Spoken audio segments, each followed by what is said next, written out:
We are brought to you today by Athletic Greens. Athletic Greens I have been using like every single day for the last week since it showed up. As we talked about on a show in this week, actually, I went to get an annual physical, and one of the things my doctor mentioned was that I should get back on a multivitamin. At the beginning of COVID, I started taking multivitamins because I read that it was good to have, bulk up on vitamins to maybe help not get COVID.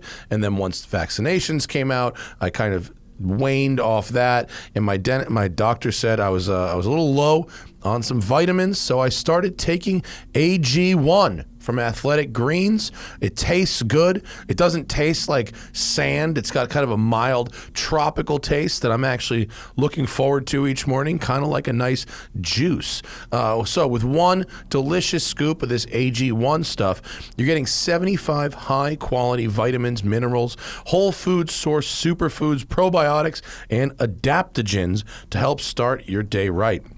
This special blend of ingredients supports your gut health, your nervous system, your immune system, your energy, your recovery, focus, and aging.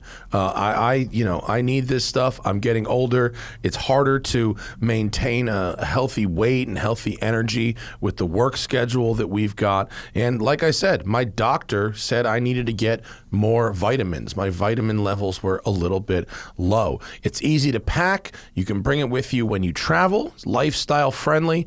Whether you eat keto, paleo, vegan, dairy free, it falls into there. There's none of any of those things in there. There's no sugar, less than a gram of sugar, no GMOs, no nasty chemicals, nothing artificial, and it still tastes good. You can get a year subscription, and it comes with a year's supply of vitamin D, which is so important to add in the winter months. We don't get as much sunlight. Humans are supposed to be outside all day, every day, so almost nobody, seriously, almost nobody, unless you're like a farm worker or something, you don't get enough vitamin D. If you work in an office, you almost certainly don't get enough vitamin D. And it costs less than $3 a day. You're investing in your health, and it's cheaper than a cold brew habit. They've got over 7,000 five-star reviews on Google. Professional athletes recommend it, and more and more and more. So right now, it's time to claim your health and arm your immune system with convenient daily nutrition. It's just one scoop in a cup of water every day. That's it. You don't need to take a million different pills. You don't need any more supplements. Just look out for your health with this AG1. And to make it even easier for you, Athletic Greens is going to give you a free 1-year supply of immune-supporting vitamin D and 5 free travel packs with your first purchase. All you have to do is go to athleticgreens.com/tire. That's athleticgreens.com/tire to take ownership of your health and pick up the ultimate daily nutritional insurance. athleticgreens.com/tire.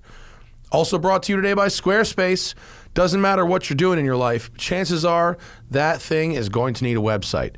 Whether it's a personal blog, whether it's for resume building, whether you're doing a business, whether it's an online business, an in-person business, you want to gather all your social media into one place. Squarespace is where you can do all of that stuff. Squarespace is an all-in-one platform for building your brand, growing your business, or organizing your personal life online. Stand out with a beautiful website to engage with your audience, to sell anything, products, content, even your time, right? I don't know anything about HTML or coding or web design or nothing.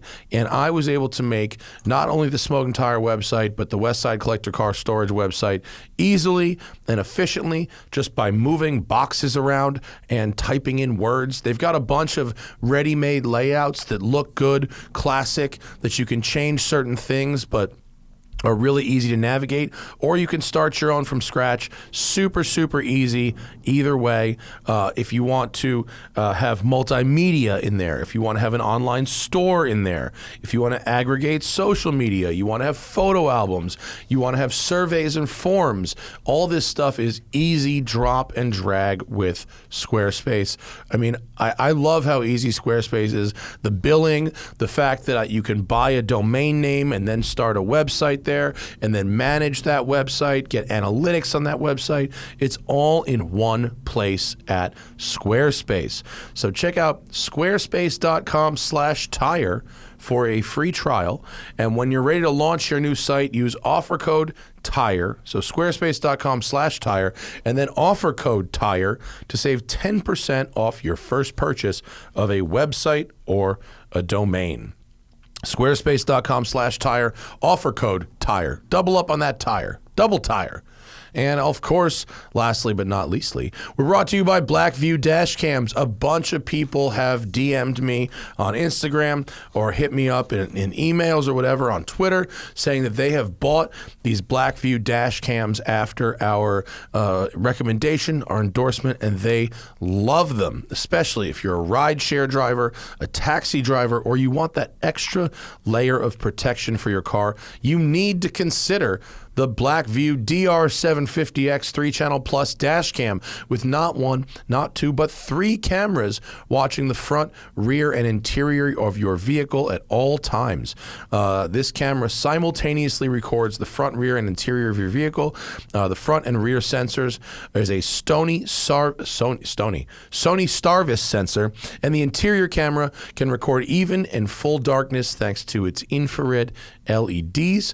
The triple camera model also includes a GPS logger, a built-in Wi-Fi, cloud connectivity, and built-in voltage monitoring for parking mode so it doesn't drain your battery.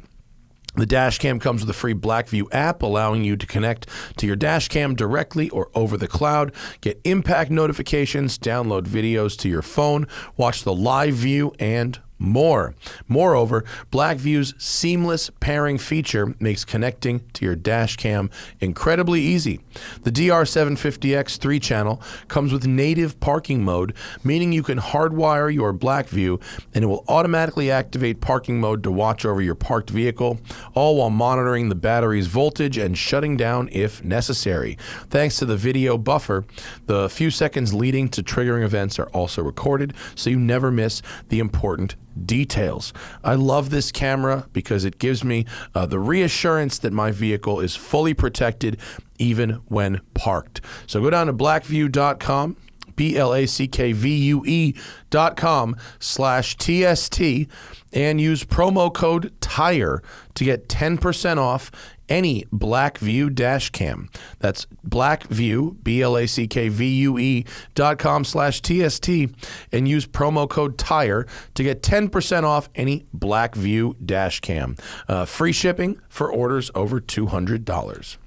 All right, on this episode of the podcast, it is a crew show. Zach and I are in studio. I'm talking about a rather disappointing doctor's appointment I just had. It was kind of weird. We're talking about Tesla selling $150,000 super SUVs with mismatched tires and thinking that's okay. We review the Lamborghini Aventador Ultimae. We talk about one of the worst canyon drivers we've ever seen, which we encountered while out on a shoot, and give a couple of hints about the upcoming Porsche Macan T without breaking the embargo. It's a crew show on the Smoking Tire Podcast. Crew show, we're here. We've been driving all morning. This is my 5th cup of coffee today. 5th? Well, I had one on the drive up, and then I had no, it's 4th. And then I had the cold thing that you got me. Oh, right. And then I had another cup of whatever somebody brought up there, and now this. Okay. It's a lot of coffee today. I'm glad the vanilla Starbucks thing worked for you because we got that for Thad once on a shoot. We're up in the mountains with Musto, and he drinks it. 10 minutes goes by, and he looks at me, and he goes, I need the car keys. I'm like, why? He goes, I have to go to the bathroom. Oh. And he drove 20 all the minutes way down to a town. No. And I came back up, and he said, never buy me one of these again. Oh, really? Oh, well, I guess he doesn't have the colon resilience that I have. He doesn't have the iron gut. No, and I didn't have any donuts today, though. I only had that bar and the salad. I had my physical yesterday. Mm-hmm. Oh, God, was I depressed the rest of the day. Because I knew I put on weight from like we've been talking about. It's nothing new. Nothing new. Knew it. You're like, I have a scale, doc. I don't need you. You didn't get a degree to tell me this. Yeah. I can do that. Yeah. And then he was like, well, we need to work on your alcohol problem. I was like, I don't know about alcohol problem. Is that how he phrased it? Yeah. And I was like, aggressive. yeah. And I was like, I don't know about problem. That's aggressive. I was like, I think I used to smoke a lot of weed, and now I'm having a little more alcohol than I used to, and it has calories, and it gives me munchies, whereas weed was an appetite suppressant for me. So it's kind of gone the other way. And he was like, so what you're saying is you used to medicate yourself with one thing, and you're now medicating yourself with something that makes you fatter. And I was like, well, when you fucking really put it that way. Straight to me. Yeah. His bedside manner is like New York police I officer. texted fucking Hannah, and I was like, I fucking hate doctors. And she's like, try to listen. That's why people don't go to doctors, so they don't have to have those kinds of conversations. True. I mean, his bedside manner is interesting. It was not good. No. And then it was supposed to be like 20 minutes. It was supposed to be in and out. And then it turned into 2.5 hours because it was like, oh, well, while you're here, we should do some other tests. I was like, other tests? Fuck. Imagine if he was an oncologist. He'd be like, we need to talk about your dying in 3 months problem. Yeah. Like, I'm sorry, what? Yeah. It wasn't great, the situation. And I didn't learn anything new either. It's just like, wow, okay.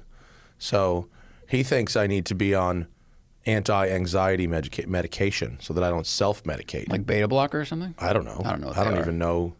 But I don't even know if that'll work. I don't know. So I'm going to see, because I go to therapy, but now I have an appointment with which is the psychiatrist, the one that actually the one gives that can you prescribe things. Yeah, I've been avoiding this for years. I don't want to be on fucking those meds. I don't think you have to. I don't know if it'll make me drink less wine either. Good question. I have no Yeah. idea.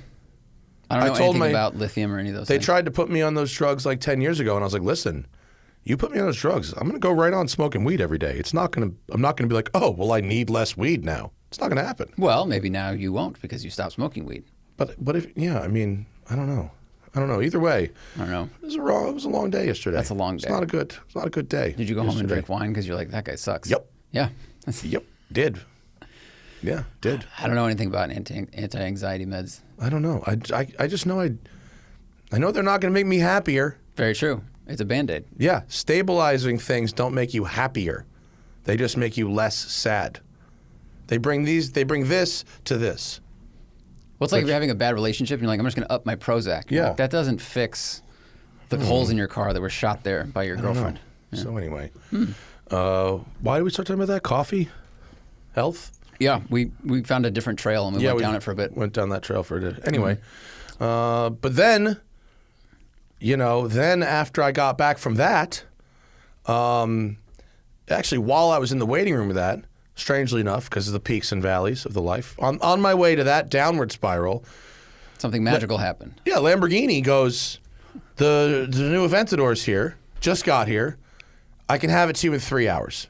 And I go, what? And they go, well, we could have it to you either in 3 hours or in a month and a half. And I said, is there an embargo? And they said, no. I said, 3 hours will be just fine. Yeah. So I got back from the doctor's appointment, feeling shitty before I drank the wine. Well, the yin and yang of the world, really. And there's a $560,000 Aventador sitting there. And I get in it, and the motherfucker's got 45 miles on it. Normally, they put a couple of hundred break-ins on these things. Yeah, there's still stickers on the pistons. There's no miles on the car. And I'm like, someone forgot to break in the car. And they were like, well, here it is. Okay.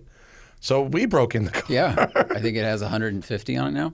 Yeah. I think we did like 100 today. Yeah. And by the end of the weekend, I'll probably do another 150 or so. Well, the limit was 400, right? So they said less than 400. Yeah. So it'll come back with 442 miles on it. That's interesting. I think we're going to have a lot of comments about break-in stuff because I know there is like a division. Some people are like drive it hard and some people say cruise and be gentle until 1,000. Right. So who knows? The most important thing about breaking in a car is that when it's not your car, it doesn't fucking matter. That's the most important lesson about breaking in someone else's supercar. If they dropped it off to you and they know who you are and what you're supposed to do, as long as we return it fucking shiny. Actually, I wonder if, when they do engine dynos, like when they do inspections before a car rolls out, does that count as the break-in for the, like, it may not be on the odometer, but the engine has miles? They don't do that. No? No. I mean, they run the car on a roller a little bit and make sure that there's no vibrations and nothing's wrong with it, but they don't break it in. No. Like even before the engine's mounted in the car, they don't run it for like 3 hours? No. Oh, wow. No. All right.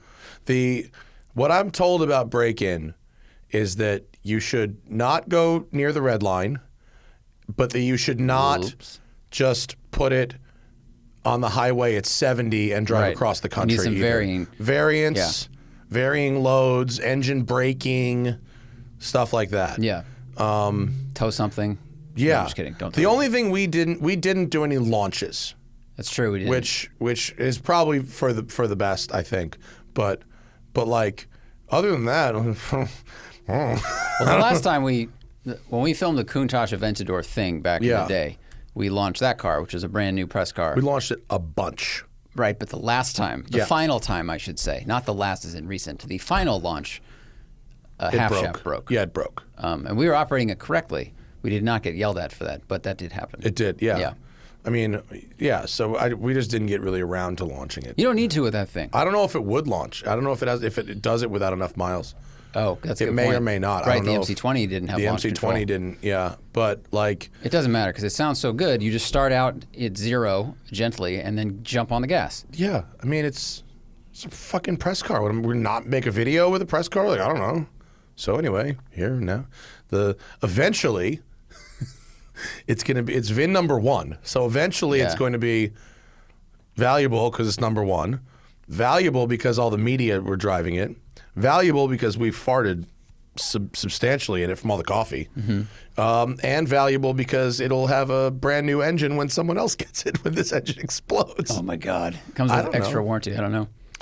Johnny Lieberman was like, the engine's going to die. And I was like, well, it's not dead. What do you want me to tell you? If it makes it out of here without exploding, does that mean it's going to explode later? I don't know.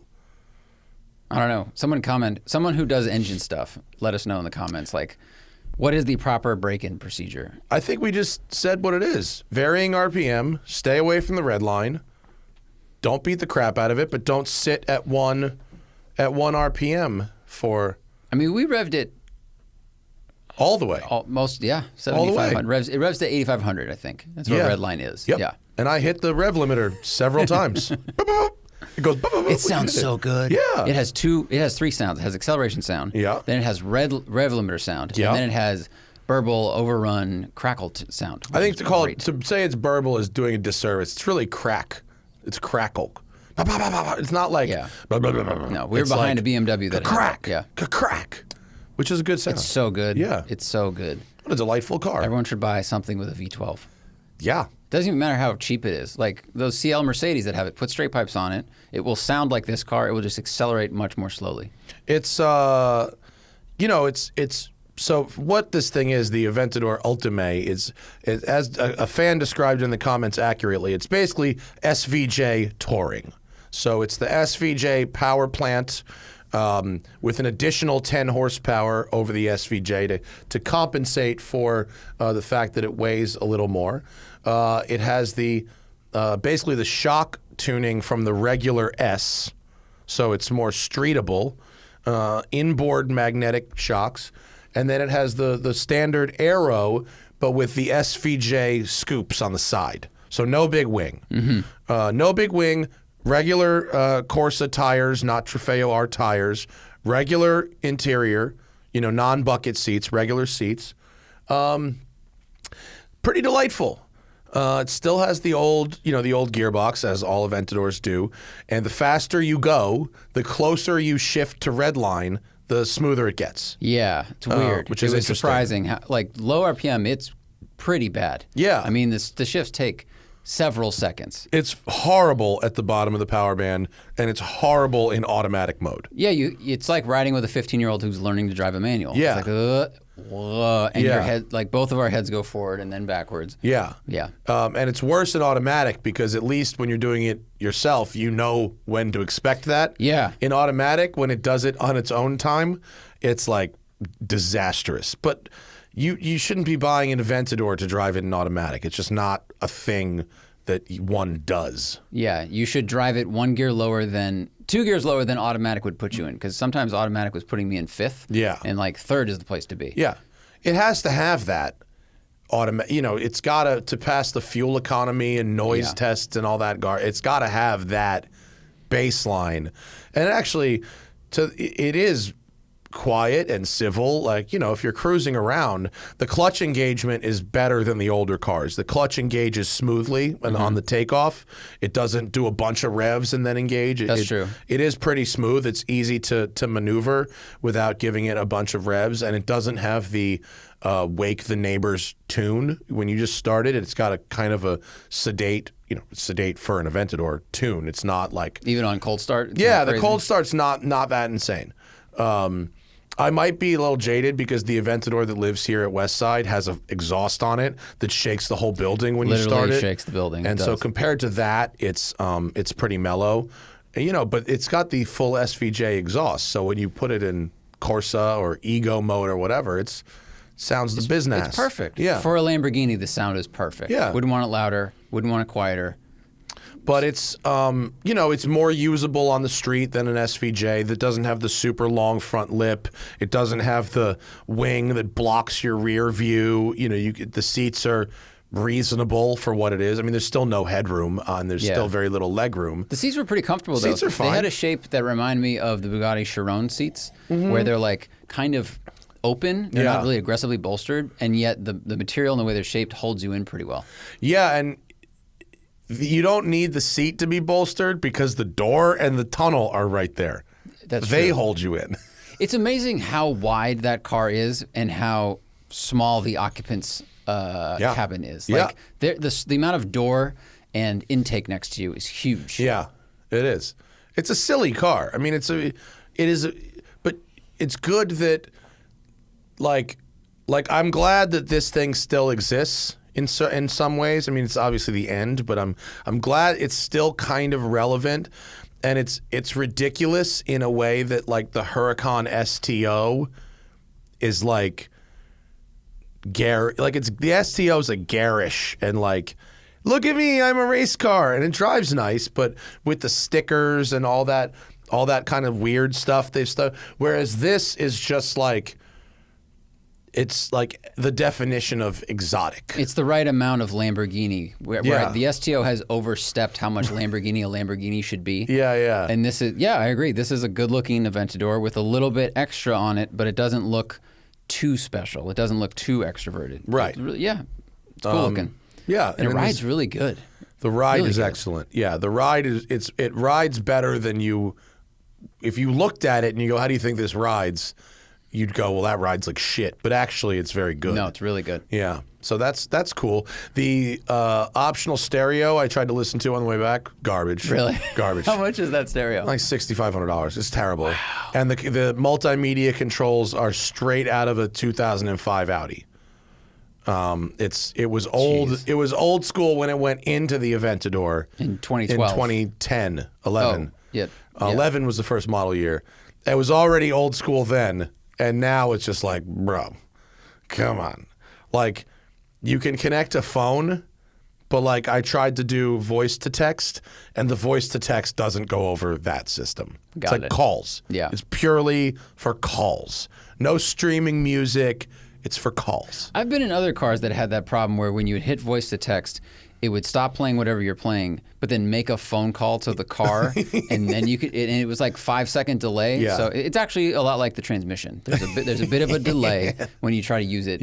Otherwise intended. And I'm sure it would be somehow more difficult than we understand to update that system throughout the life of the car, but it's not for that. It's a good thing the engine sounds so good because even the optional stereo sucks. So good. But it's real fucking cool. I mean, it's really, really cool. And anywhere outside of Los Angeles. In Los Angeles, believe it or not, people are not that impressed with Aventadors. There's a lot of Aventadors here. You see them around. you know, people who are into cars still check you out. But it's like, if you go to the Malibu Cars and Coffee on Sunday, there'll be 10 Aventadors there. Whereas if you're anywhere else, you know, this thing is a fucking showstopper. True, very true. Nothing looks like it. You know, I mean, it is unique in that way. And I feel like my experience with them was poor because the one I drove was so early, like 2011 or something, 2012, and that had the understeer issue, and the suspension wasn't calibrated. It didn't have rear steer. The early cars drove awful. It was so bad. So for something good. that looked like this and cost what this costs, it was such a letdown. And it really tainted my opinion of them for a really long time, honestly, until this morning. And then driving this, was like, oh, this has enough show, enough go. It has problems for sure. But if you're buying this, you probably also have 6 other cars that don't have those problems. Yeah. So have a bit of fun. When I've driven all of them, and when I finally got to the S in 2016, where they added the rear steer, that was a huge leap forward, where it was like, oh, this will actually turn in under braking. I got it. Okay. And then SVJ was like, oh, this will oversteer if you actually ask it to. Like, that's a thing. And so to have that, but, you know, dialed back from race car just enough where it's actually enjoyable to drive on the street and not like overwhelming and ridiculous, it's actually quite good. And correct me if I'm wrong, the SVJ beat the GT2 RS's Nürburgring time, but like it's seconds. Deep in the 6s. Yeah, the SVJ is impressive, deep in the 6s. Yeah, it's really fast. You know, Aventadors don't have the reputation of being track cars, and and I know that ring times are not relevant to most people. Right. But it did say that at least this isn't just a show pony kind of thing. Yeah. Like, it can be properly. Dude, the quick. SVJ launch was at Estoril. It was at a Formula One circuit. I saw 177 miles an hour on the front straight of Estoril, braking into a 30-mile-an-hour right-hander. No helmets. There were no helmets that day at the launch. Of course not. I mean, how many launches have we been to? And it's like, okay, lead follow only, and here's the rules, and this and this. This one, they were like, you will go. Look, listen, when it goes by, it sounds like Formula One. You go. Wow. Yeah. 177 braking to 30. No problem. Fire Track had helmets, and hairnets. Yeah. Yeah. Wow. Okay. It was nasty, that fucking car, and they had just repaved the track, and they were like, it's a little slippery out there, so you know, just. But but the SVJ will handle track work, no problem, absolutely no problem. I think this probably would as well, would handle a decent amount of track work. Yeah, quite a thing. It's very, very good. I mean, it's impressive how, you know, even though it's aging, how it's still very exciting compared to you know, other brand new, very high performance stuff. Well, there's not much in this price range, like this. It's a bit of a middle road. It's like a middle road. 765 LT, and we have that in 2 weeks. That's about it. 812 Ferrari GTS. 812, and its variants can get into the 5s. Yeah. Gunther works, but that's a different kind of car. Definitely, still $500,000. Definitely a different kind of car. I mean, really nothing from Porsche right now, unless you've got some crazy markup scam happening. Right, nothing from Mercedes. Well, the Black Series is That's that was like 380. Yeah, but they're flipping at 5, 6, 7 right now. So, you know, I wouldn't spend that. They're very if I had it, cars. I wouldn't spend that. They're very different cars. Yeah. And but it is kind of in a funky middle ground. It's kind of in a strange area. And this one had, you know, $60,000 in cosmetic options in it. You know, gray was $26K. It's called Matte Grigio, and it was $26,000. Yeah. And it was, the paint quality was good. There was no orange peel, and there was a very, very, very tiny bit of like flake to it. But man, like, it was a really dull color. I mean, it is Battleship gray. Yeah. It is 100%. It's just the most expensive Battleship gray you've ever seen. And I just can't believe that was so expensive. Yeah. And that was the launch color. But this blue they've got looks really great. This other launch color is I think is the launch color for the Roadster. The Coupe launch color is the gray. The Roadster launch color is this blue. Gotcha. Yeah. And I think the blue is where it's at, especially with the yellow calipers. But I think there's a part of this market that likes the fighter jetness of the Lambo, and then the gray fits that. Matt Gray has been an Aventador. It was Reventon before that. The Reventon was the first battleship colored, Lambo. Angular thing. And then they made the Aventador look a lot like the Reventon, I think. Yeah. And everyone went, well, excuse me? If you go back and look at a Reventon now, it looks a little weird. It looks a little bit like a Mercy is going through puberty and turning into an Aventador. Like, it looks like a Mercy with an Aventador Gen 1 nose on it. It does. And it's just a little bit awkward. Like, that hyper angular thing at the time was groundbreaking. And now that we've had 10 years of Aventador to get really familiar with it, it looks a little awkward. It does. Doesn't it? And look how small the intakes are on the Reventon by comparison. They take up, let's say, a bottom third of the door. Yeah. And now on the Ultimae, the intake is the size of the entire door. It is the height of the door. Yeah. Wow. Yeah. So anyway, the video will be up very shortly. Thank you to Lambo for letting us have the first go. And it's, this is going to be the last non-hybrid new Lamborghini, period. The replacement for the Huracan will be hybrid. The Urus is already mild hybrid, and the next one of these will be hybridized. Yeah.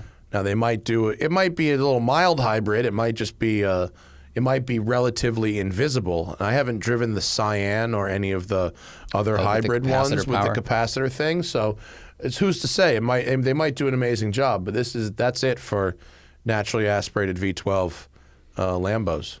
Game over. Buy one now. Game over. Did we have what did we have before that? Well, you've got this Infinity thing, but should we talk about that next week once I have a go as well? Yeah. The Q60 Red Sport. It's the turbo, Q60 right? Q60 400 Red Sport. Yeah, yes, the all-wheel turbo. drive. Yeah. Yeah. And it's an automatic? It is. Does they offer a manual still? I don't believe so. It's automatic only? Okay. Well, we'll get there next week. We were going to film that this morning, but then when Aventadors show up, you can change your plans. Yeah. When Dave Chappelle shows up to your open mic, you step aside. Yeah. That's what happened, really. Yeah, it got bumped. Straight up, it got bumped. For good reason. No embargo? Okay. Yeah. Are you sure? Fully bumped. What else do we have? Let's see, gas prices. Still fucked. Yeah, terrible. Yeah, find your debate on Twitter. Whatever bubble you exist in. You sent me the thing that the theory that there are either paid bots or programmed. The debate being the debate of that we all conspiracy theory. The conspiracy theory that we all need to sacrifice and for Ukraine. Right. My conspiracy theory was the term that started going around Twitter last week. And then Colbert and everything was the whole I'll pay more at the pump if it means it will help these people. Yeah. Now I understand the sentiment 100%. Like what's going on is terrible, but then when you told me about the giant profits that are happening, and because of what we know about, there are paid marketing things. Yeah. There are campaigns that exist. All these stuff. I was like, wouldn't it be amazing if in 10 years we find that out? It wouldn't be the least bit surprising to me. It also could be a totally organic thought from someone that's spread like wildfire. Yeah. But man, does it work both ways. I don't know. Yeah, and most importantly is they're not related. Which? The fuel prices here, it's not because of Russian imported oil. Right. It's just not. We just don't. We don't import that much Russian oil in a good year. We just don't. It comes from other fucking places. Yeah. Europe's going to have much more different trouble. story. Yeah, much more trouble. Different fucking story. It's a different place, right, than America. It turns out. There's an ocean between us. Ocean thing. Yes. God. But we're feeling it. And I had to fill up the fucking Aventador with premium this morning, and the number was big. I mean, not as big as it would be if we were in the UK doing this gig. That would be, Yeah.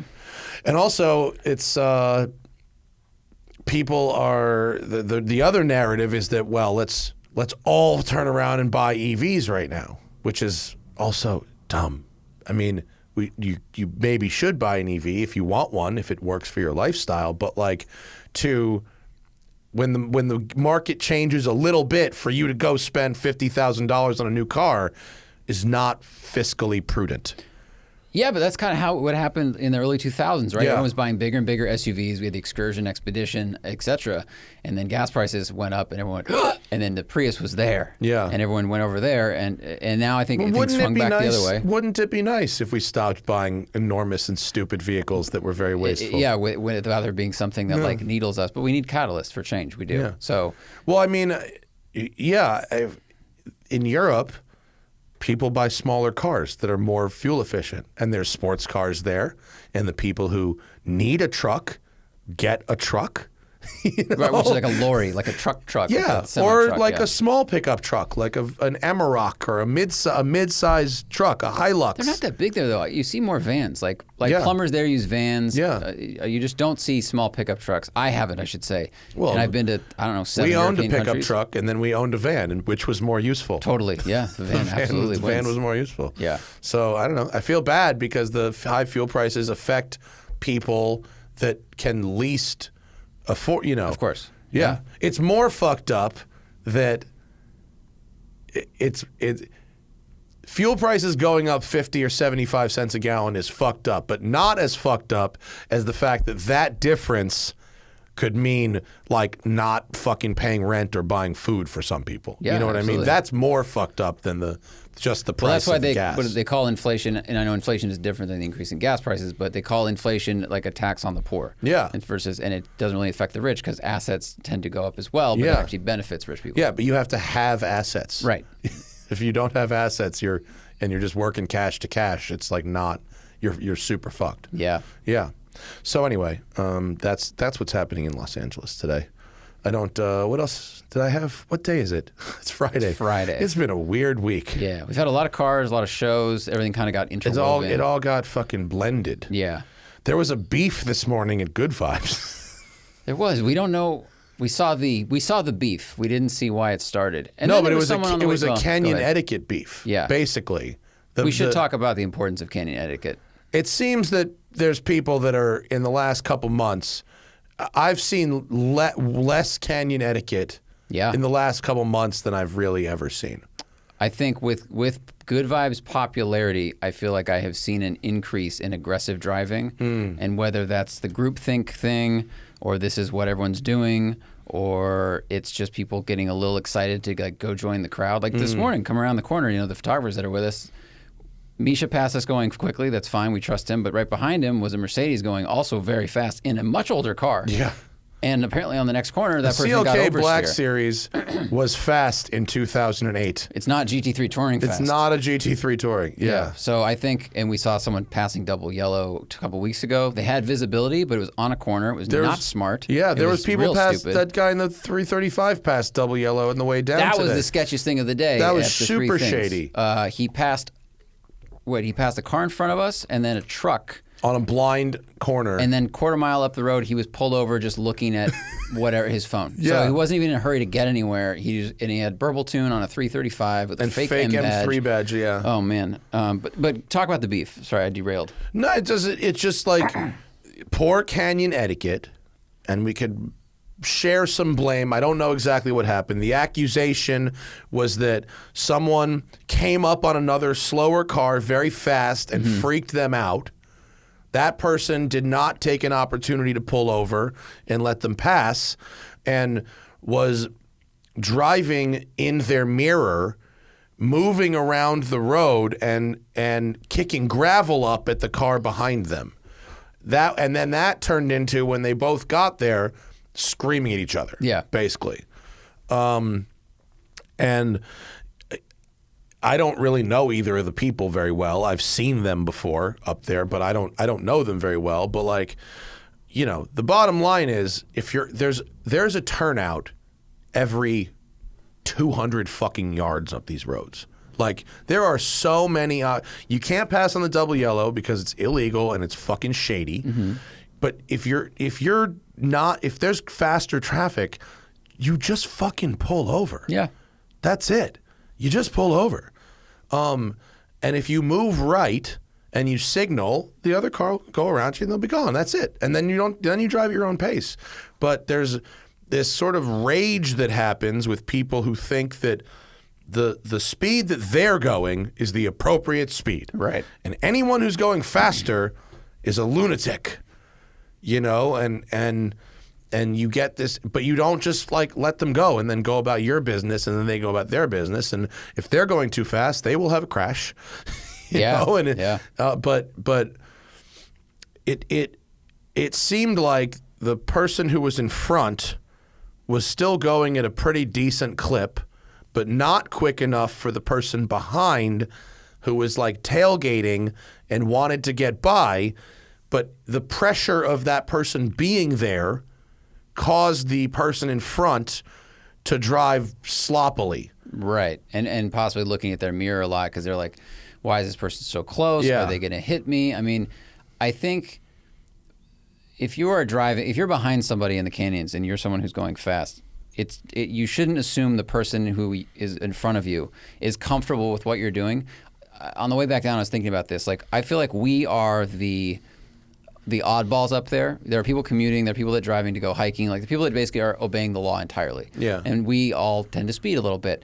And I don't think we should think of us as the norms. Like we are not the normal people. We are the abnormal people. So if you come up on someone and you're going really fast, you should slow down before you get up their ass. And we do this all the time. We get behind cars that they sense we want to go faster and they pull over and they don't honk, they don't flip us off. Like there's no tension that happens, but it's very organic that they can just tell. And we are very respectful. We slow down early and then just slowly move up on them. And I think that system works for us, but we just have to remember like we should be respectful of the people that are up there that are just trying to go hiking, trying to do whatever. And if they move, great. And if they don't, okay, you get to good vibes 3 minutes later than you would have. Yeah, well, this person was driving an enthusiast vehicle, going to the car meet. They weren't just let's call them regular civilian. They just weren't going quick enough. You're right. For the other person, and then they also wouldn't pull out of the way. Like, well, everyone has what they think is a normal or acceptable speed, and that goes from a quote normal person all the way to an enthusiast. Yeah. I mean, we have friends that go much faster than us in the canyons, people that go slower, whatever.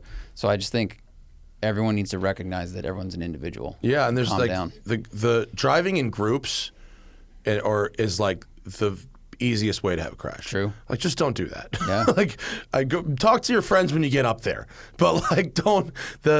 I've had so many people come up to me up there and been like, oh my God, that was so scary. I'm like, what's so scary about it? It's just a fucking road.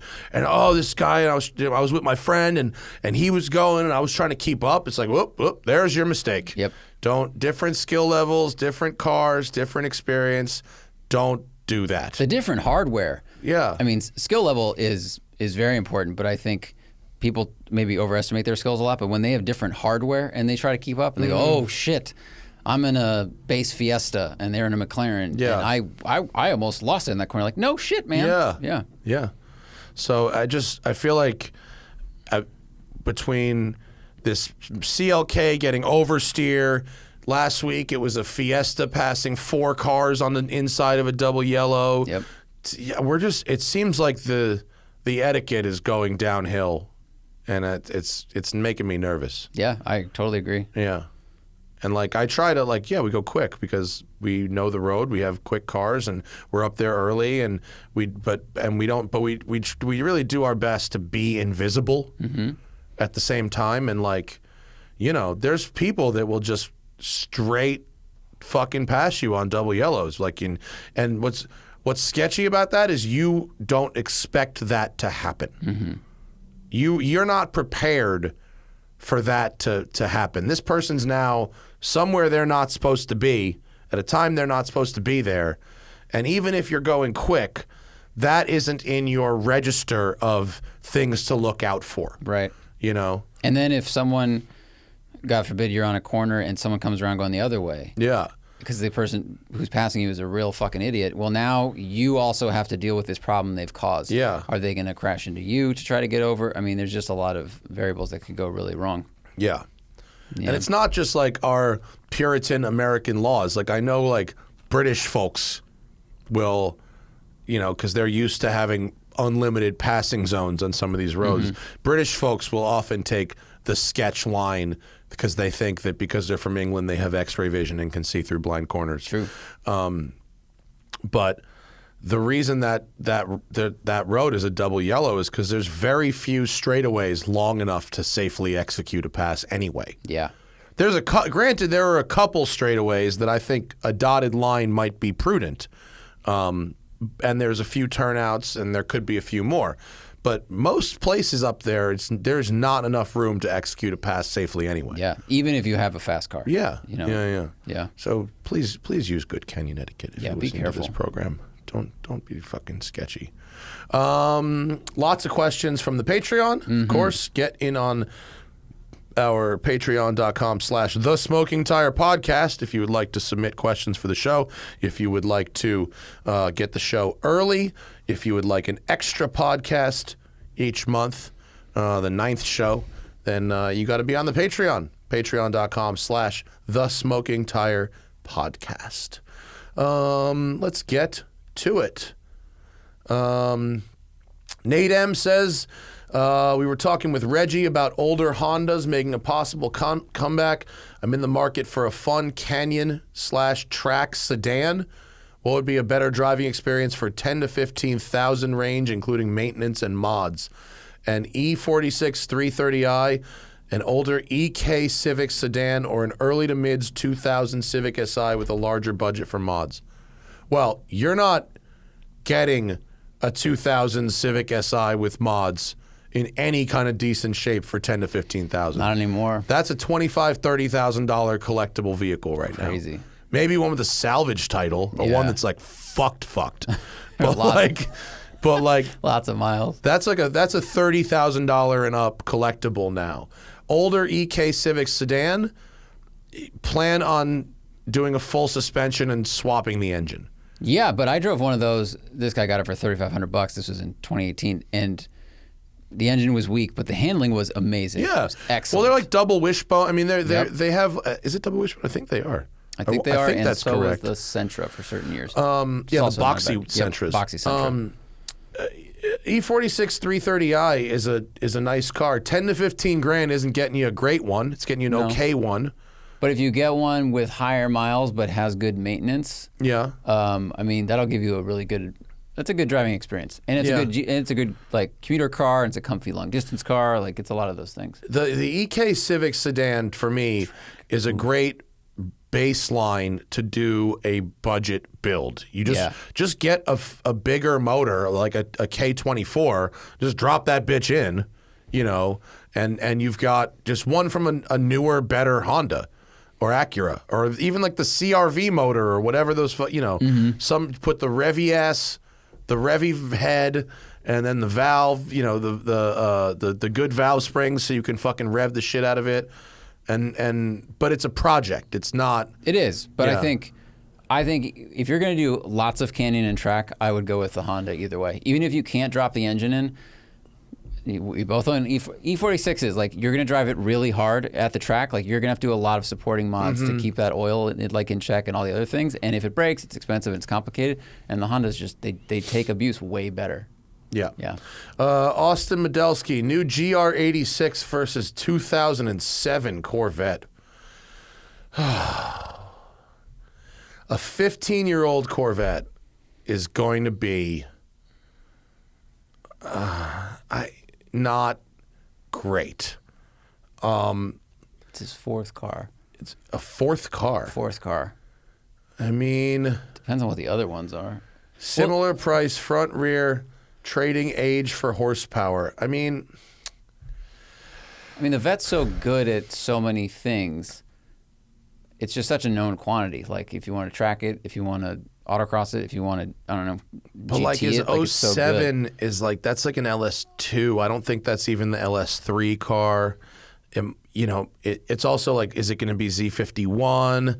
That kind of stuff. Like, if you can't get it with Z51, don't get it. Yeah, for sure.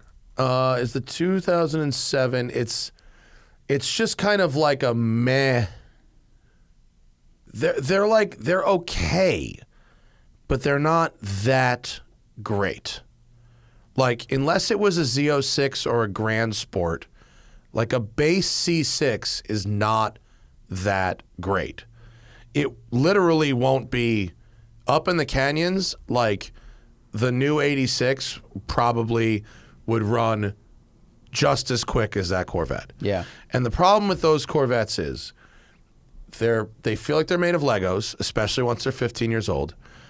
They have a lot of unique parts that separate them from other General Motors vehicles. So like, although the engine and the transmission are like pretty strong, there's a lot of little stuff when the car starts to get that old that is more expensive than, quote, used GM would let you believe. The seats are awful. I mean, awful. You'd have to rip the seats out and get different seats. Oh Jesus, that picture. That's horrible. What about these seats? That's good. Yeah, It's got flames on the airbag cover. What do you think that car It's a smells 06. like? It smells good in there. Cigars. I think cigar. I would say that. Yeah. Yeah, and Bud Light. I'm inclined to say get the new car. I just don't think an '07 base model Corvette would be that fun. Yeah, you're buying the engine. If it's got Z51 or Z06, now you're buying a really well-rounded car. You're still going to have the maintenance costs. Yeah. But at least you're getting something, I think, dynamically that's maybe even or near even with the GR86, which is an amazing statement, I just realized. Otherwise, you get something with a warranty. And yeah, really, I mean, really good. if you new GR86, it's like 32 grand, right? I would also be looking at Caymans, or Boxsters, because 30 grand will get you like a nice Boxster. I think a C6 Z06 is also around 30 with miles on it. Yeah. So or a Grand Sport. Yeah, and that's you a gotta good be able to get into a Grand Sport. At least then you've got the chassis and stuff to go with it. Yeah. Yeah. Miguel Flores, thoughts on a Cadillac ELR as a daily? We liked the ELR. Dude, yeah, it rides great, drives great. Same thing as the Volt, which we love. But it just better. looks cool. Yeah. Yep. I mean, they're I don't know what they're going for now, but they were nice. The only problem we had for them when they were new was the price. Yeah. Other than that, they were fantastic little cars. I hope they didn't go up because no one gave a fuck when they were new, and I don't think anyone still gives a shit about them. Yeah. I just imagine. Sean Gallagher, thoughts on a 997 Carrera 4 as a daily in upstate New York for $55,000. 997 Carrera 4 for $55,000. I hope the miles are low. I hope the condition is excellent. Carrera 4, but not an S. First proper sports car. Will it feel special still? Will the specialness wear off 30 miles of highway daily and weekend fun trips? I mean, no, I don't think so. I mean, assuming it's a manual, of course. They are very nice to drive. I mean, will the specialness wear off? That really depends on the person. That depends on the person. The specialness can wear off of anything. I mean, Niles, who goes at Good Vibes up there? Yeah. He's works in comedy. His uncle was there, who big showrunner for a bunch of sitcoms. He's only driven one Porsche. It's the 96 Porsche he owns. That blue convertible? Yep. That's He's like, I bought that new. Yeah. He's like, it's the first one I've ever driven. It's the only one I've driven. And he's like, and he has a flying spur. Like he has, he could get new Porsches. Yeah. But for him, the specialness is not worn off. Yeah. So I think it just depends. The specialness might wear off. I mean, but if it does, you get something else. Right. I mean, I don't, you know what I mean? It won't wear off on the first week. Don't plan for obsolescence. Don't plan to be over this car already. So just get it if you like it. Yeah, and I mean, for all-wheel drive, budget for some winter tires. Yeah, it'll be fun in the snow. They're nice on the highway. You can do some modifications to it if you wanted. The GT3 shifter is a good modification for that car because the GT3 has a much better shifter than the Carrera. But in general, it should be pretty nice. Just make sure it's maintained well and give it a good detail and all that stuff. I mean, I can't tell you if its specialness is going to wear off for you, but we have lots of friends who drive 997 Porsches, and they seem to like them. William F. Kraft, how is the gas mileage on your Vespa? I drive a 65 mile an hour highway with slight grades for 5 miles. Then I have okay. The gas, I mean, my Vespa. High, right? Yeah, it's just 50, high. 60 miles a gallon. I mean, my fuel tank is 2 gallons for the Vespa, and I get about 75, 80 miles before filling it up, and I don't run it dry. How many cc's is yours? 300.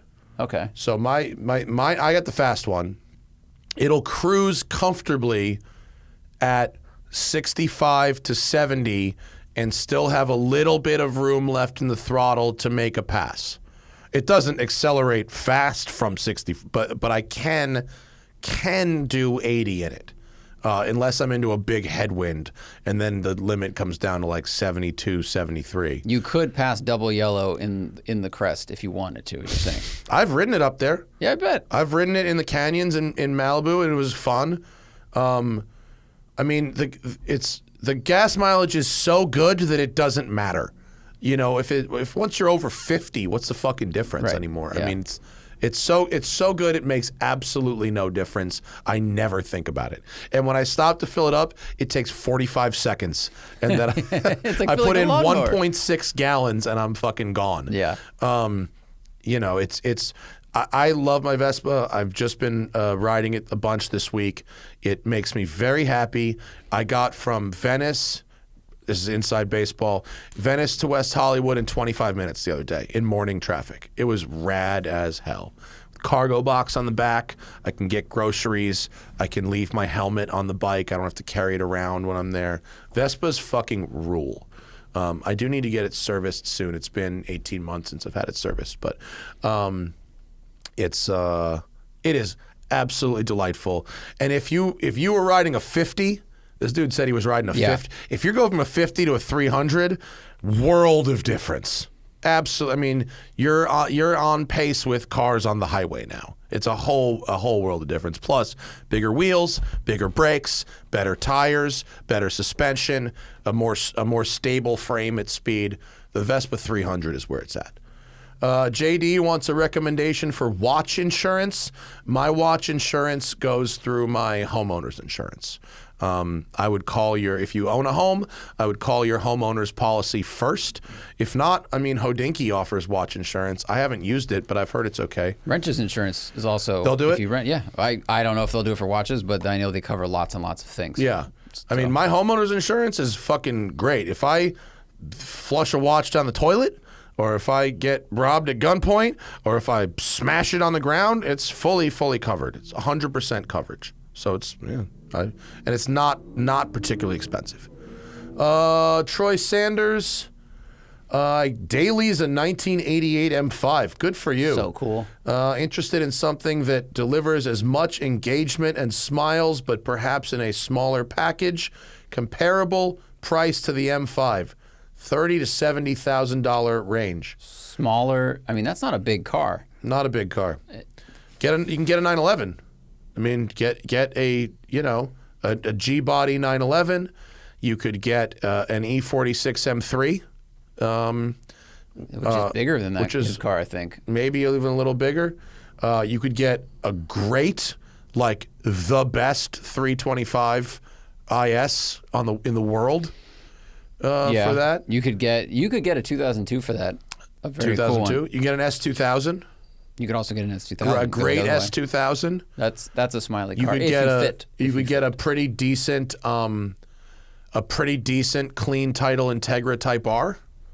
You get a Skyline GTR or a Pulsar GTI-R. That's a small car. Yeah, that's a small car. That's an interesting thing. Yeah. I would get an R32.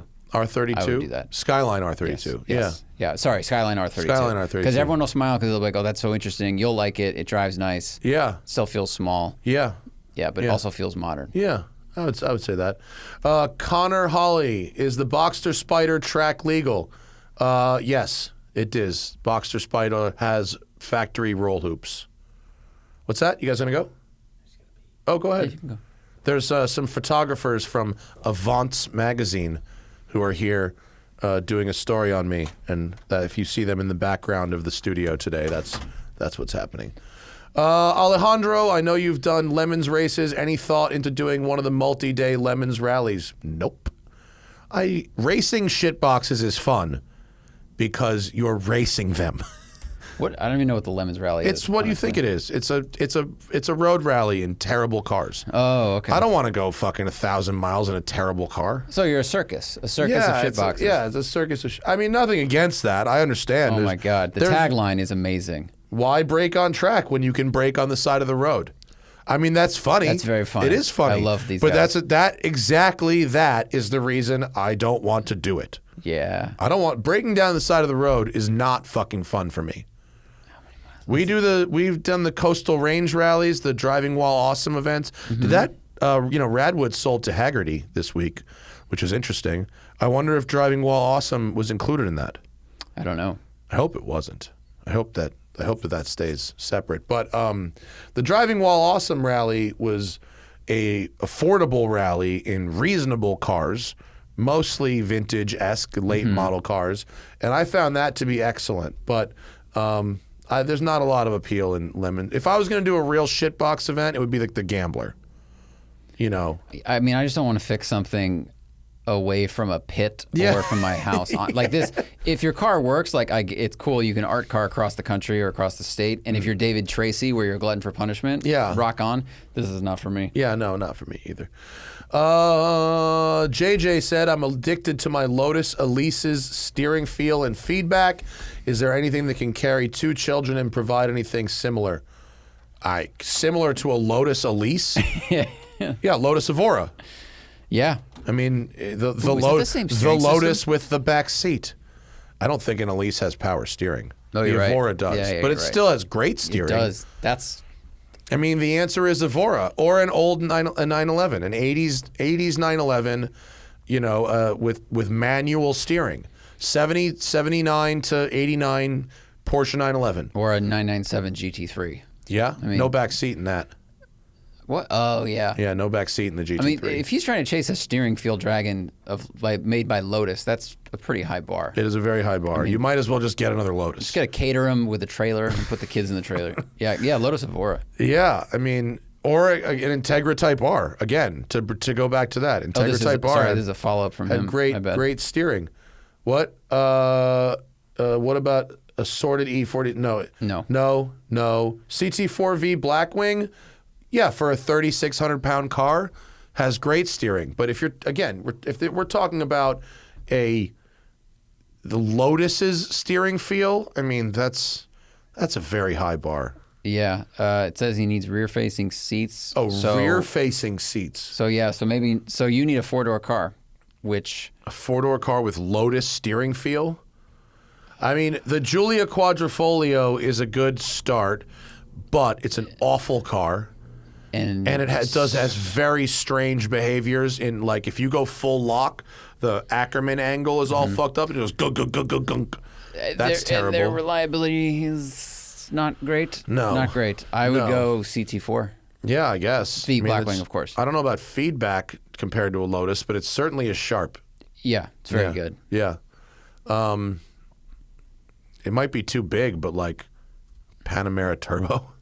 That's really good. Macan, believe it or not, Macan has great steering. That's true. For what it is. Macan has very good steering. Yeah. Yeah. We don't know your budget, but I mean, if he's in a CT4 Blackwing, that's a $75,000 car. Yeah. So is a Giulia Quad. True. So yeah. Audi Civic RS3. Type R. Civic Type R. That's a good one. That's a good one. Yeah, Civic Type R could be good. Yeah. That's a good suggestion. Great shifting. Yeah. Great steering. That could be Papa good. John's. Yeah. I like that one too. Yeah. Prashan says, why does it seem like bike enthusiasts aren't as nostalgia driven as car people? I disagree. It says outside of certain bikes, the motorcycle community doesn't bother to preserve or restore older models. I disagree. I mean, maybe it's just the people I follow on Instagram and the people that I see at car meets and in the canyons, but I see people riding vintage motorcycles all the time. That place, Iconic, that I'm friends with the guy there a little bit, they restore all kind. Their business is blowing the fuck up, dude. They can't restore bikes fast enough and sell them, and some of these bikes are bringing really big money. I think it depends what world you're in. I think like Sam and Zach Bowman, like they are super into the old bikes of all kinds, all makes and models, doesn't really matter. And like you said, there's the like cafe racer people, hipster people in LA. Like there are groups that are really into the old bikes. Yeah. It just depends on what you're seeing on the road. And also, there's not, in a lot of cases, not every case, but a lot of cases, there's not a huge amount of difference in the experience. It's not like, well, for us, an old car means manual steering and a gated shifter and a naturally aspirated engine, and a new car means electric power steering and a CVT and it looks like an egg, you know, and all that kind of shit. Most brand new bikes are manual gearbox, most. You know, sometimes they'll have a quick shifter, but it's still got a clutch. You're still going through gears. You're still, you know, leaning your fucking weight. It's a naturally aspirated revvy engine. You're still getting that feeling and that engagement with most new bikes. There are some, like, where the bikes that are meant to go really long distances that now have adaptive cruise control. Some will have a DCT, but that's not that. Those are mostly the exceptions, not the rules. Except for, like, you know, I think quick shifter's cool. I mean, I've ridden bikes that have a quick shifter, and for that, for those who know what I'm talking about, that's where you can click the gears up and down without using the clutch. And I actually think that's really cool. I've really enjoyed using that. I still feel like I'm riding a manual, and when I come to a stop, I have to use the clutch and let it go. But Is when it like power shifting, you can stay flat and shift, it's or you like, have to lift? No, you don't have to lift. Okay. It's like power shifting, but it's smooth. It smooths it out. Got it. So, like, you can shift a bike without the clutch if you're fucking on it, but there'll be a little jerk. You know, this eliminates the jerk. Right. There's also, because I talked to Sim about this like 3 weeks ago, there's a problem with parts availability for a lot of old bikes. He said some manufacturers, and like BMW, Mercedes, they have all either have a huge stock of old parts. Like Mercedes now, you can buy most of the parts you need for a 300 SL from them. Yeah. So they've started manufacturing them again, or they had enough on the shelf, whatever. But with bike companies, there's a lot of them. He said Honda is especially egregious, where they don't store or remanufacture old parts. Even for bikes they have sold hundreds and hundreds and hundreds of thousands of. Well, that could be a problem. So that's probably part of the issue. Like, why would I ride this old thing I can't get parts for? Yeah. That could be a problem. Yeah, I think, and there's also a lot of people who won't tune carbs on bikes. They just the art is kind of lost, and so there's shops, even independent shops, that say no bikes before 2000. You know, we won't. Oh, wow. So you got to find that specialist to work on them. But I wouldn't necessarily say that the love of vintage bikes is dead. I see people here in LA riding vintage bikes all the time. Jack Riley is looking for a watch I can wear every day, looking for something water resistant that looks good on canvas. Stay away from gold-colored stuff as possible, under $500 new. The answer is Seiko, my friend. The answer is always Seiko. Seiko dive watches. Get a Turtle, get an SKX, get the dive versions of the Seiko 5 Sport. That is your answer. It's the Miata of watches, isn't it? Yep.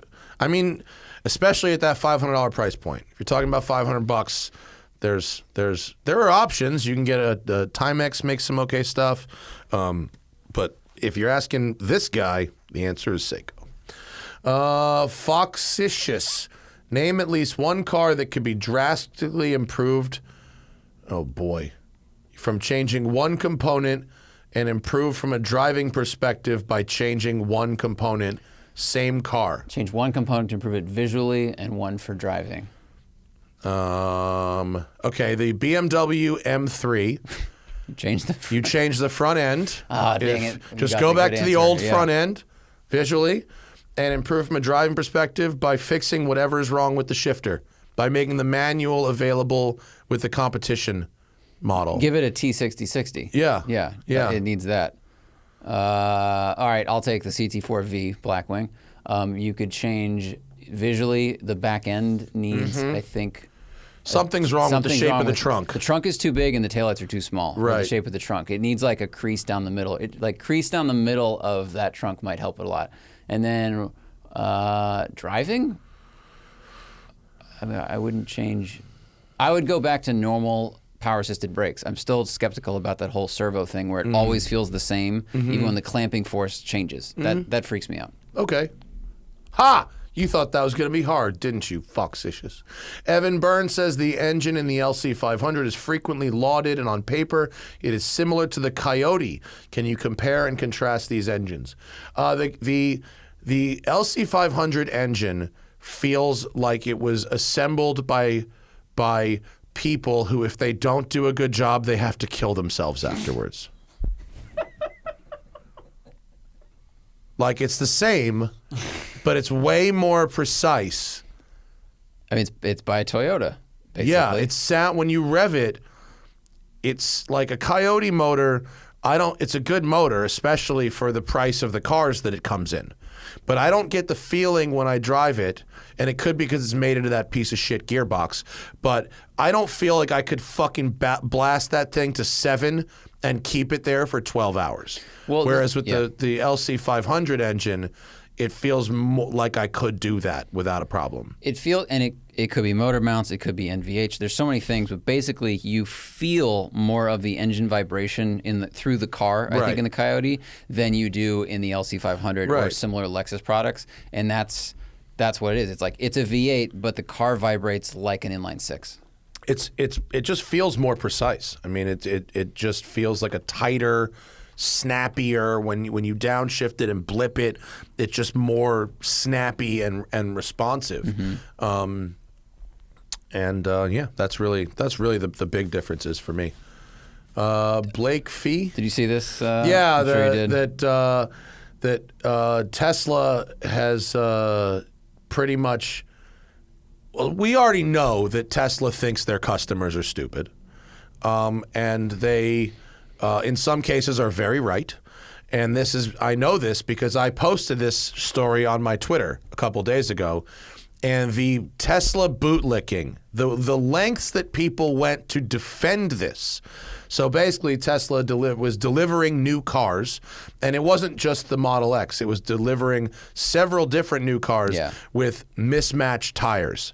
And I went onto the Tesla forums, and there was a bunch. Some it was mismatched rear to front. Some it was left to right. Yeah. And the number of people that were defending this, going, "Oh, it's not that big of a deal," have absolutely no idea how tires work. Now, it might be less of a big deal because if you were to do this on, let's say, a 911 Turbo, you would literally damage the differentials. The mechanical, because there's a mechanical connection from the engine to the 4 tires and how power is distributed, and you can actually damage the mechanicals from that. They're out of sync, basically. Correct. Yeah. Now, in a Tesla, where there's not a mechanical connection front to rear, it's an electronic connection, that might not happen. Having said that, they put like summer tires on the front and all-season tires on the back. Right. The front tires were Michelins. The back tires were Continentals. They have wildly different tread wear ratings. And also, the front tire on the Model X Plaid is supposed to be a 265, and that's a 255. So it was the wrong size to boot. Yeah, the front tread wear is 220, rather low, and the rear is 480, all-season tire. So huge difference in grip, compound. Yeah. I mean, yeah. And this isn't like, oh, they got a flat, and so they had to find a tire today to drive on to work for a week until we could get the new tire in. This was delivered new. If you spent $200,000, because that's fun. This says $131,000 for a Model X Plaid, but my fucking neighbor got a P100D Model X like a year ago, and the sticker price was $180,000. Jeez. So depending on your options, that $131 I think is the base price. I don't give a shit if it's $130,000. It show up with 4 of the tires that are the same. Yeah. If it's $25,000, the tires should match because it's a safety issue. Yeah, that's a fucking buy here, pay here lot. Craigslist bullshit car buy. Like, if I bought a shit box on Craigslist and it had mismatched tires, I'd be like, money off, please. Right. This is a brand new 1,000 horsepower luxury vehicle, and the people selling it to you think you are stupid. Well, one of the theories was the people were like, this tells me that Tesla didn't pre-order the tires they needed for the cars they're building, so they're buying them off the rack, or sourced from Tire Rack at cost or whatever. But that means when they're running into supply chain problems, this is how they're solving it, instead of waiting or delaying things. So I mean, that's just because deliveries is how they for the quarterly investors calls, the stock price, they need to have to go. We cars delivered this many cars. But to explain why this is dangerous, I joked on Twitter that this is the drift setup. If you go around a corner at, let's say, X miles per hour, and the front tires are able to hang on to said corner in the G-forces, maybe the rears are not. Yeah. So, okay, traction control may sort it out for you. But if it's raining, like, this could be a serious problem. Yeah. Going around a corner on the brakes, the back end could step out too quickly, too fast, and cause a very serious issue. Yeah. It's strange. I can't think of any other manufacturer, that from fucking Porsche to Kia that would do this and try to get away with it. I can't, like, this is why people who think that Tesla critics are like hysterical and like triggered, because the shit that they do is so absurd you actually can't believe it. And you'd be fucking just as mad if anyone else was doing it. But this company does so much of it that it's like it's the Trumpiest shit ever. If you want to make your critics sound hysterical, do the most ridiculous shit imaginable over and over and over and over again. And you'll make rational human beings sound like they're fucking losing their minds. It's just a strange thing. And it'd be funny if there's another Model X somewhere that has... with the other one. The other ones, and they could have just... Dude, I saw a Model X Plaid on the road yesterday, and the door handles were like a centimeter off. Like with the Falcon door? The Falcon door. Like, they still haven't figured out how to make the fucking doors line up. That thing's been on the road for 8 years, and they haven't figured that one out. They're delivering new cars like this. Well, it's because they know they're going to have to service the doors soon anyway, because the mechanism's going to break. Yeah. Nate M. wants to know if either of us have heard of the ordering fiasco concerning the 86. Apparently, he was turned away at multiple dealerships saying there are no new allocations and they've had to cancel hundreds of orders. I do not know about this, but let's see. What does Zach find here on the forums? It says watch the video for why. Oh, watch the videos. I don't want to watch the videos. I don't know. I mean, it's got to be a supply chain thing? What does that mean? First, I haven't seen this. Is this that's an old post from March of 2021 and delayed evading. Is there anything new? Second, have fallen victim to global production delays sweeping the car industry. That's January 2021. Yeah, I mean, I guess there's all the delays. Google results we're seeing are from... They're from the spring and summer. Oh, that's summer of last year. This is January. 2022 orders have stopped. Well, I don't know.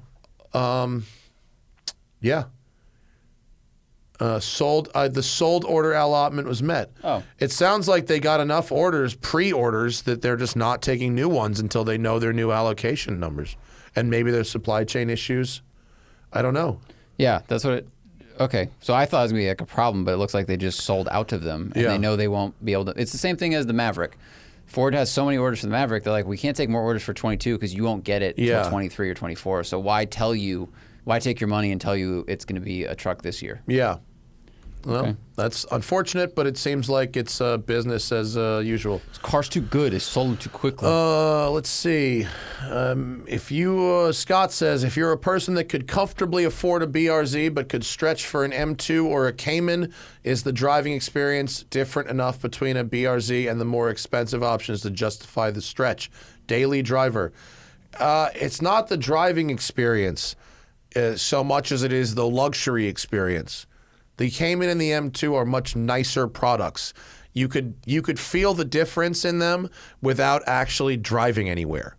You could just go sit in them and touch things and use the MMI and feel how the shifter feels just sitting there and feel the steering wheel in your hands, and you go, well, 2 of these things are luxury goods and 1 is not. Well, apparently he already has a 2015 3 Series, and the interior is very similar. So you may just be bored of that.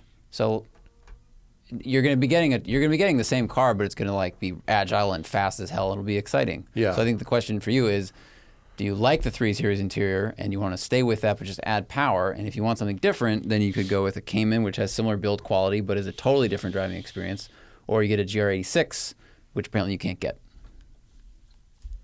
I would switch to the Cayman. Just try something else. Yeah. Did I test the air suspension on the new Tundra? Kevin says, did Zach test the air suspension on the new Tundra? I mean, it was on the car. It was on the truck. So, yeah, it rode great. It rode way better than the whatever the previous gen was they had on site. I can't remember if that was 6 or 7. And the truck rode really well, but I don't know what year F-150 you have. So the last F-150 I drove was a 2021. I had no complaints about the ride at all. So if you have a new-ish F-150, I mean, in my opinion, it was pretty good. Any truck around the city is going to bounce around a little bit. They're meant to carry 1,500 to 2,000 pounds. So when they're unladen, they're just going to be a little bit too stiff. But I don't know. It depends on the year of your truck. Oh my God, that watch question is very long. Let me see if I can break it down. Favorite everyday automatic watch, 3,000 to 6,000 range. Needs to be flexible, casually, and with a suit. Dream watch is the Panerai Luminor. Do not want chronograph. Buy it online, but curious whether it matters. Missing box and papers. Current daily is a Shinola. Okay. Well, first off, you can probably get a Panerai, a version of the Panerai Luminor for under $6,000. That's possible. So if that's what you want, there's a Luminor right there for $4,000. There's a bunch that are 4, 5, 6,000. Maybe you have to stretch to 7, but it's not, not totally out of reach. So if your dream watch is a Panerai, buy a fucking Panerai. I mean, don't let me talk you out of it. This one's nice with this blue. Yep, and that's the new one actually. That's the 40 millimeter. So they've decided Panerai made really big ass watches for a long time, and big watches stopped being trendy. So that's the new smaller one. So it's that's this size. Yeah, which would be pretty cool. Nice. Very cool. Yeah, if your dream watch is a Panerai, just get that. And don't let me talk you out of it. I also like, in that price point, I like the Breitling Super Ocean. I'm a big fan of that. I recommended my friend Larry Casilla. The Super Ocean 42 is my favorite one. Yeah, that's it on the left there. The blue dial. They've got a blue. They've got a black. I like the numbers on there. That's a good kind of all around piece. Tudor Black Bay. That's an excellent piece. Bell and Ross makes some nice stuff. But I think this person answered their own question. If your dream watch in that price range is a Panerai, just get one because you're in the wheelhouse. I replied to your comment with the link to the one that is under $6,000. Box and papers. It's money in, money out. Meaning, if you is that a food dish, box and papers? I don't know what. When you get a watch, right? A used watch, okay, the box and the papers, right? So the only people that matters to is the person buying it and the person you sell it to.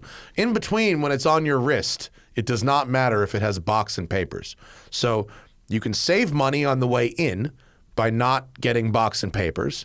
And then if you go to sell it later, you're going to get less money on the way out. Right. It's money in, money out. So if you're buying it to collect, to invest, then it's probably worthwhile. If you're buying it to wear, it doesn't really matter. No one really gives a shit. Yeah. Last one. Last question? Mm-hmm. Okay. This is not a question, it's a statement. Mark says he's sorry about my Porsche at the bottom of the ocean and is looking forward to our review of the Lotus Emira. I don't know when we'll be driving it. I think it's in April. I think I'm going to England in April to to have a go. All right, that's our show. What else do we have next week? Anything? Tomorrow. Is that tomorrow? Tomorrow's Saturday. No, fuck me. Why do I have no idea what day it is? I don't know. Monday, possible Jethro Bovingdon. We'll see. If he can make it back from his shoot in time. Tuesday, Spinelli is here. Yeah, Spinelli. and Lieberman. Oh, Spinelli Lieberman The combo loud show. The loud show. Yes. Yeah, I will not be able to talk. Yeah, during that show. the volume the volume will be high. So that's Monday, Tuesday. Monday, possible Jethro, not sure. Tuesday, Spinelli Lieberman. Thank you all for listening. We appreciate your time. Join the Patreon if you want to skip the ads and do all those things. And we'll see you later. Bye.